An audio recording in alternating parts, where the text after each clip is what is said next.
Hello po mga kababayan, kamusta po kayong lahat? And once again, welcome back to another episode of Simply Talkies Vlog, your underrated vlogger.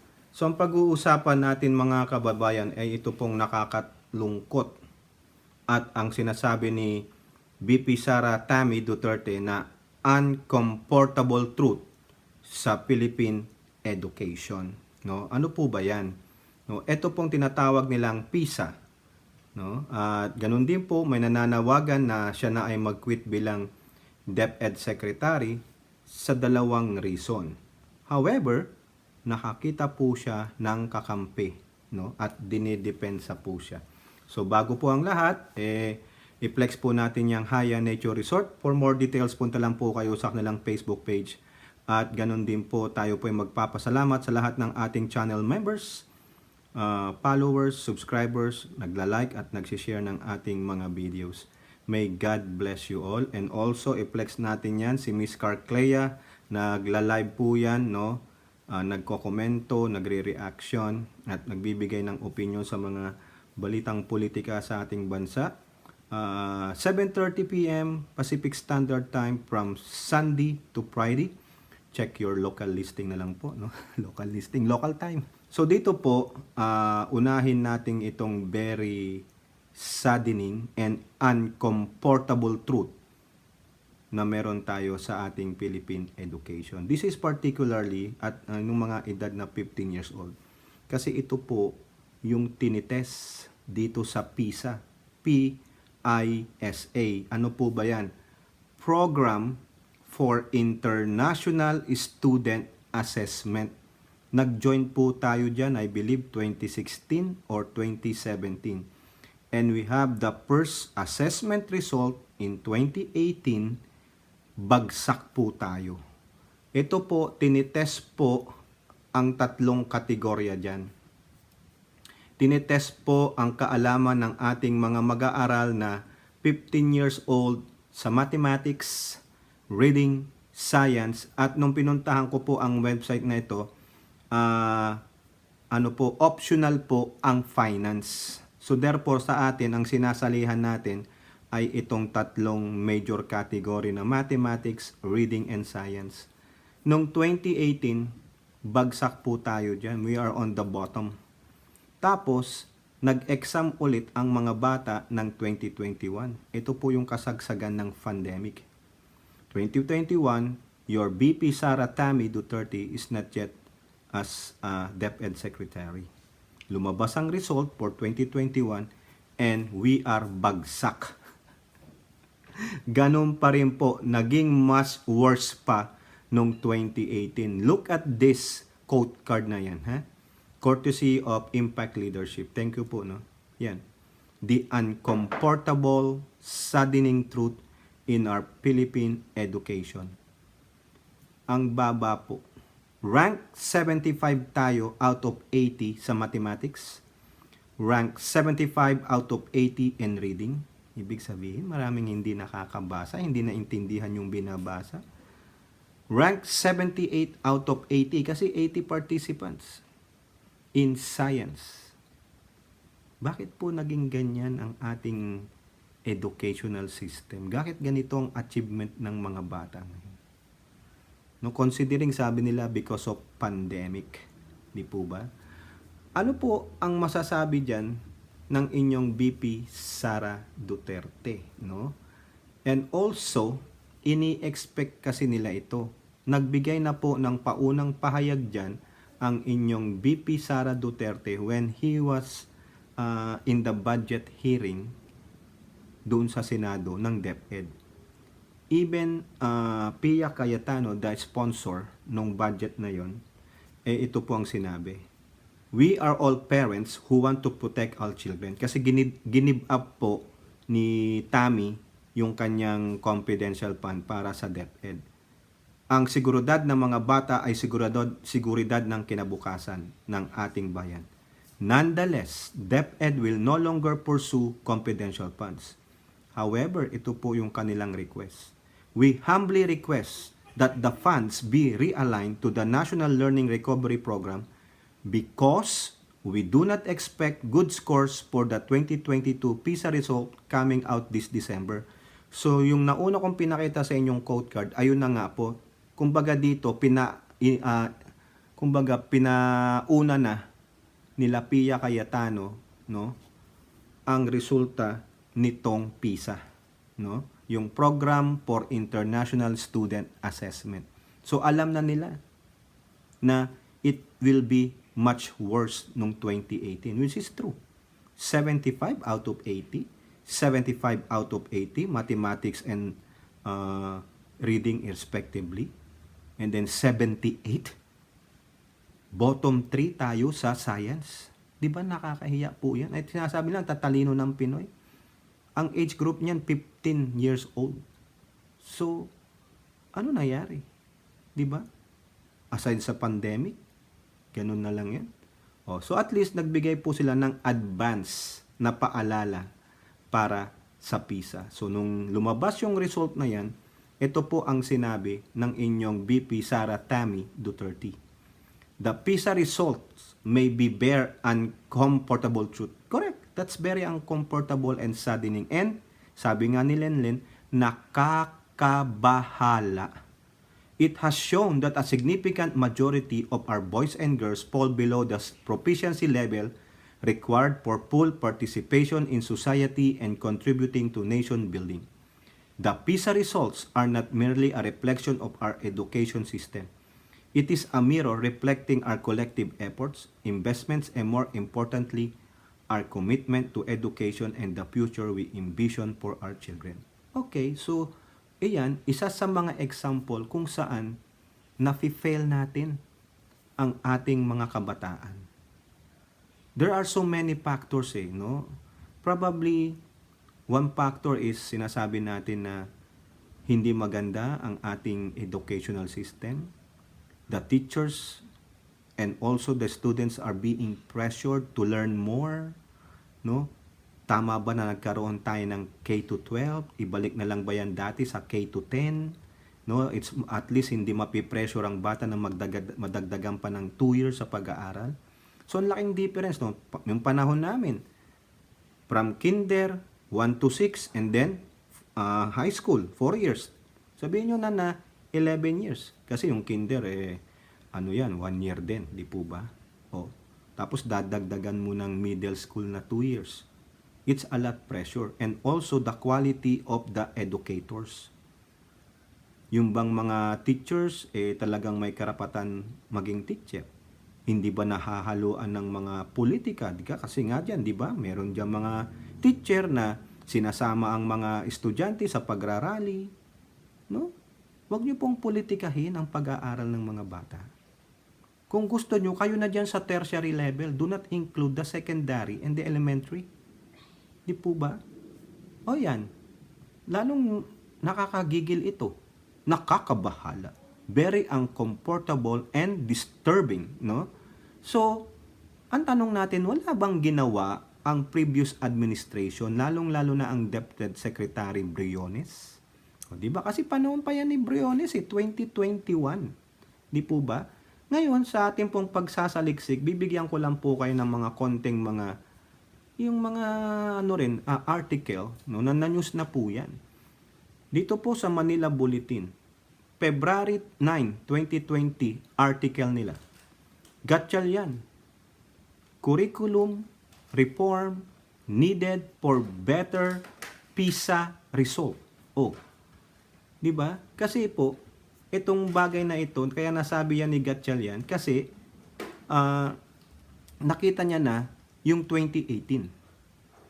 Ngayon, yung 2020, next year dyan, magtitake sila kasi alam niya, ito sabi niyo, Gatchalian, chairman of the Senate Committee on Basic Education, Arts and Culture, said beyond a better PISA performance, curriculum reform is about enhancing the quality of education for students under the K-12 program.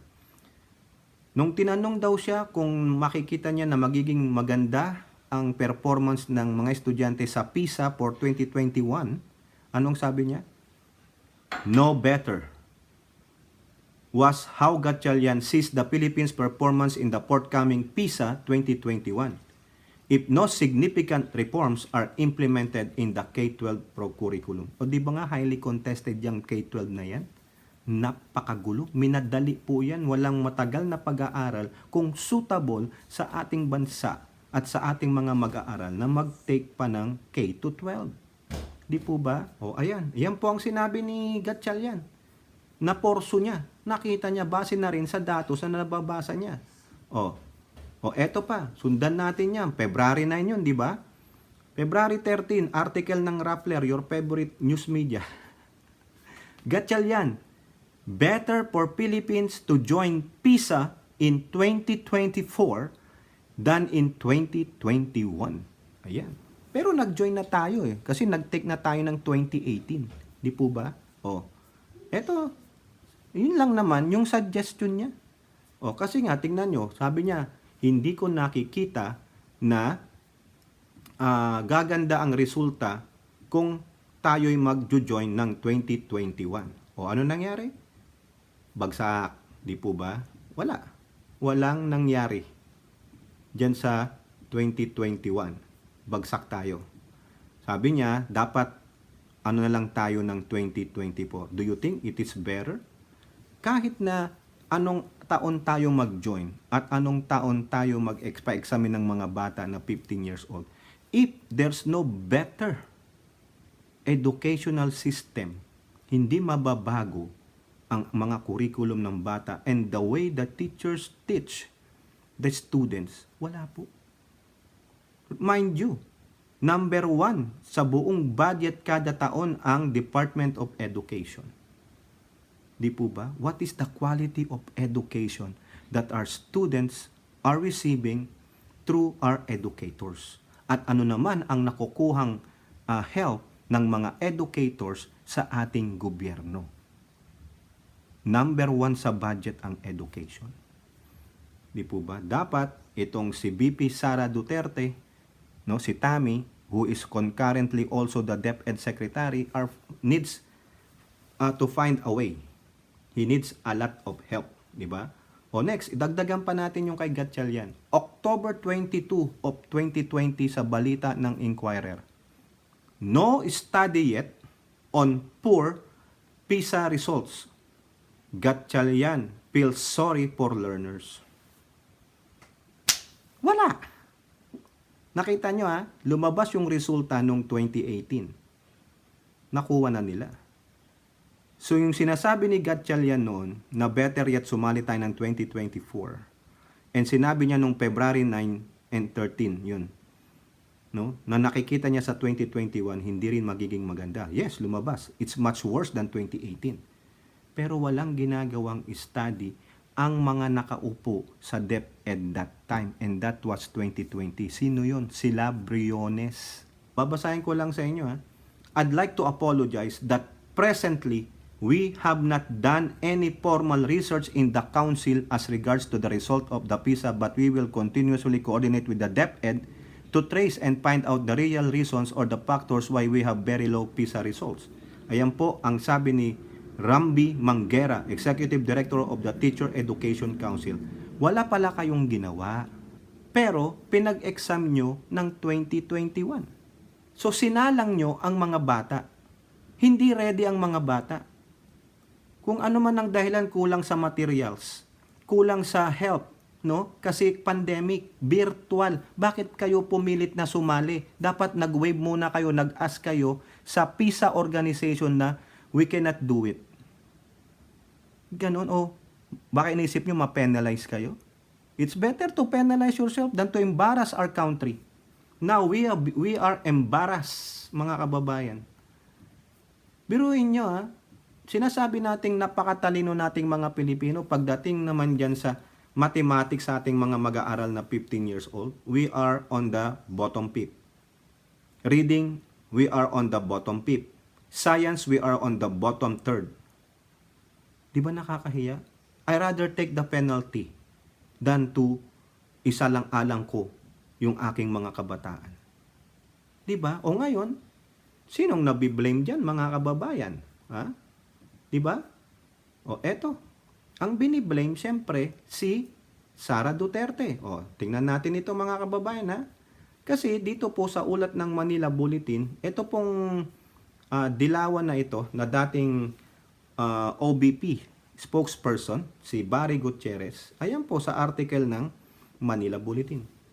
Sara Duterte must consider resigning as DepEd's chief or secretary. Yan po ang sabi ni Barry Gutierrez, former OBP spokesperson ni Lenlen. If Vice President Duterte finds the demands of the Secretary of Education overwhelming or incompatible with her interests and skills, it might be prudent for her to consider stepping down from this role. O ayan po. O sino ipapalit mo, Barry Gutierrez? Si Lenlen? Kahit na sino pang ipalit mo dyan, pero walang magandang, o we don't have any clear idea or better understanding of what's going on our educational system, ganun at ganun pa rin yan. Di po ba? O, kaya itong si Barry Gutierrez, it's unreasonable for him to say that. Also, hindi naman si Sara Duterte pa during that time, the 2021, that these students took the exam. Di ba? Ano po ang sabi dito? No? Ito. Do not blame Duterte. Oh. Saan po yan? Sa GMA News Online, BP Sara PISA score and uncomfortable truth in PH education. Ang sabi po dito, do not blame Duterte. Sino nagsabi niya? Si Senator Sherwin Gatchalian, who chairs the Senate Basic Education Committee, said that Duterte should not be blamed for the results of the 2022 PISA as the study was not conducted during her leadership. Hindi tama yung pagsisisi nila kay BP Sara dahil yung pandemic, hindi naman natin kontrolado yan. At yung nakikita natin ngayon, hindi naman time pa ni BP Sara. Time po ito ng dating administrasyon. O sino po yun? Yung tatay niya. Ang itinalaga si Briones. O si therefore, kay Briones. Kasi sabi nga ni Gatchalian no? Nung ginigisa niya yung sa Department of Education, wala pa daw study. Biruin nyo ha, lumabas na yung result na yon. Sinabi ni Gatchalian ng February. Tinatanong na siya. Kasi lumabas ang result niyan, February 19. No? February 2019. Kasi nag-take ng 2018. 1 year. Oh. Nung nagsalita si Gatchalian, February 2020. Oh, nung tinanong niya yung sa Department of Education, October na. Oh, March, January, February. 10 months wala silang ginagawang study. Ano? Hinayaan lang kasi pandemic. Bakit hindi ka pa pwedeng mag-work at home? Di po ba? Ayun, na blindside si Briones doon. Wala silang ginawa eh. Ito pa sabi niya, Gatchalian also appealed to the public to support the reforms being initiated by DepEd for learning recovery. Para sa akin, hindi importante ang sisihan. Importante ngayon ang suportahan natin ng DepEd dahil nag-uumpisa na ang reforma. Suportahan natin ng budget, suportahan natin ng batas, suportahan natin ang policy. Now, yun nga po yung hinihingi nila na sana yung confidential fund na 150 million pesos ay i-realign sa National Recovery Learning Program. Okay, kung pwede, okay lang, di po ba? Ito naman po ang sabi ni Aquilino Pimentel, si Coco. Express concern about the PISA results and express the need to adjust the curriculum for students to develop an interest in math, reading, and science. Our curriculum must evolve to meet the demands of the 21st century and address the root cause of this lackluster performance in the PISA assessment. The DepEd should realize the generational impact of this dismal result if not addressed immediately. O yan, at least may magandang suggestion si Coco Pimentel. Pinapaalalahanan niya. Eto pa, si Commission on Higher Education Prospero Dubera III said they will work more closely with DepEd to improve the Filipino learners' performance in international large-scale assessment and to realize the national education vision laid out in the Philippine Development Plan. Okay, so tuunan nyo ng pansin ito. Yung nung panahon namin, yung daming matatalino sa math, sa science, no? Sa literature, araling panlipunan, yung reading, kanya-kanyang basa po yan. So ito po mga kababayan, ang sabi ng inyong BP Sara Tammy Duterte sa CNN report. Sara Duterte asks for collective support from teachers, parents to address education concerns. So, ayan po. Following the low proficiency reports of students in reading comprehension, math, and science, VP Sara Duterte has urged teachers, stakeholders, and parents to support the matatag curriculum to address the education concerns. Ito pong matatag curriculum nila, ginawa po nila yan to address these things. And also, meron po silang catch-up Friday. Yung Friday, yung talagang sabi nga nila, ito yung araw na gagawin nila for reading. Isang araw na pagbabasa yan. So, yan yung nakikita nilang isa sa mga dapat na gawing programa ng DepEd. If that is effective, why not? No? At tignan nyo rin kung dapat nang baguhin ang curriculum. Tanggalin ang K-12, ibalik sa dati. No, kung wala naman ng ganong pandemic ngayon, nag-online, nagpe-face-to-face naman na kayo. So, Department of Education, no, needs a lot of help. Whatever help na maibibigay nyo, probably yan ang kinakailangan nila ngayon. Kasi nakakahiya po. It's very disappointing ang comfortable truth, no, na bagsak po yung quality ng education, no, bumabagsak. Ang tanong, matatalino naman ang mga teachers natin, masisipag, but bakit ganyan? Ano nangyari? Dahil ba sa pandemic lang? O baka doon sa maling pag-adapt ng K-12? Kayo po, ano po ang nakikita nyo? No? I-set aside nyo muna yung bias nyo dito sa DepEd Secretary. Ang sabi nga ni Gatchalian, tama na ang sisihan. At hindi naman time yan ni Duterte. 2021 po nag-take ng exam ang mga bata. No? Ngayon, meron pang isang nananawagan na mag-resign siya. No? Hindi sa dahil lang siya ay fail sa Department of Education, kundi dahil sa kanyang komento na nag-u-oppose sa amnesty or peace talks na program ng Pangulong Marcos. Ito po sa CNN, no?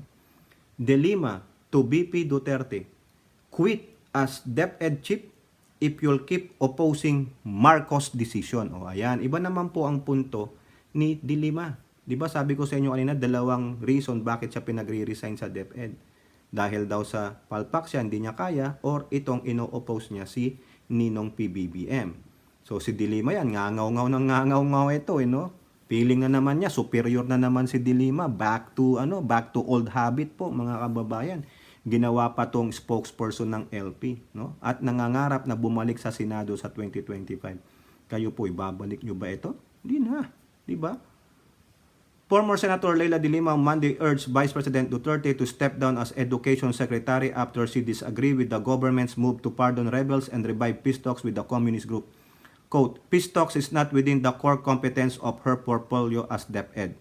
She should resign as DepEd Secretary if she keeps on publicly opposing BBM's cabinet policy decisions that have nothing to do with DepEd.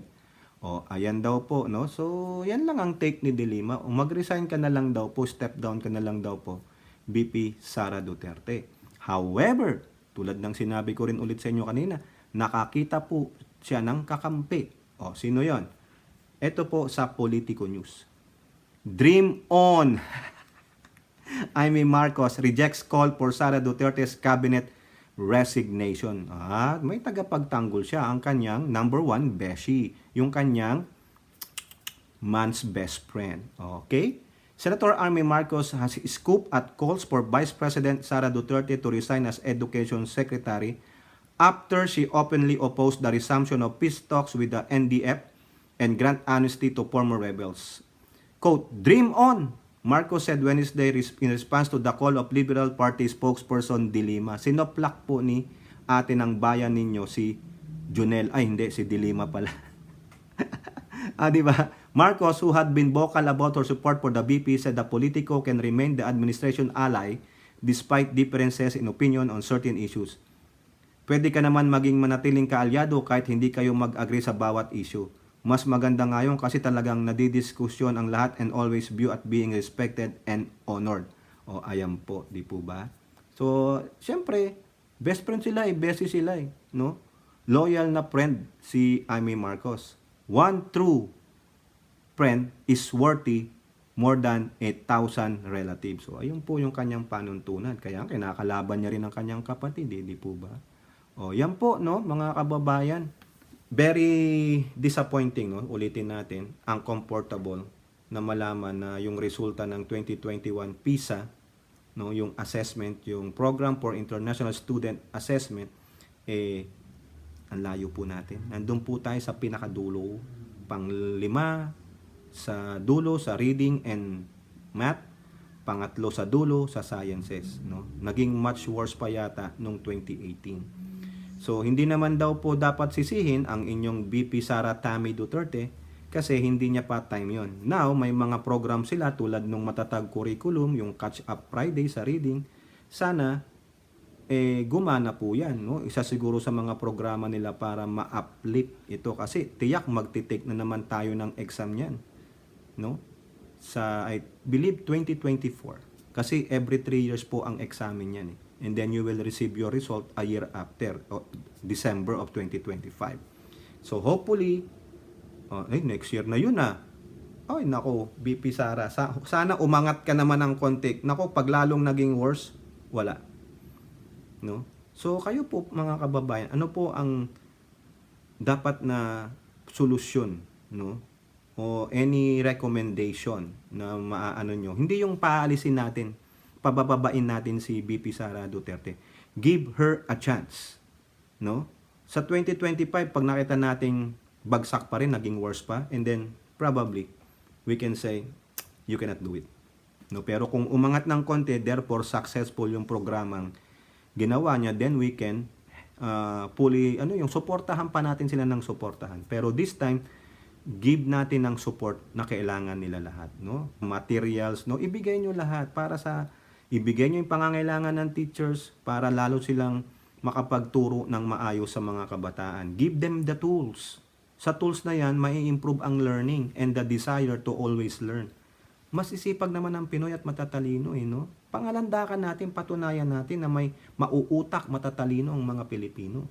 At yung panawagan naman na mag-resign sa bilang DepEd Secretary dahil ino-oppose niya ang programa ng Ninong PBBM, nakahanap po siya ng kakampi. Yung kapatid ng ninong ko. Yung always kontra. Yung man's best friend. O, yan po. Ng mga Duterte. Si Amy Marcos. O, kayo po, comment down below and don't forget to like and share. Hope to see you on our next videos. Bye-bye. God bless.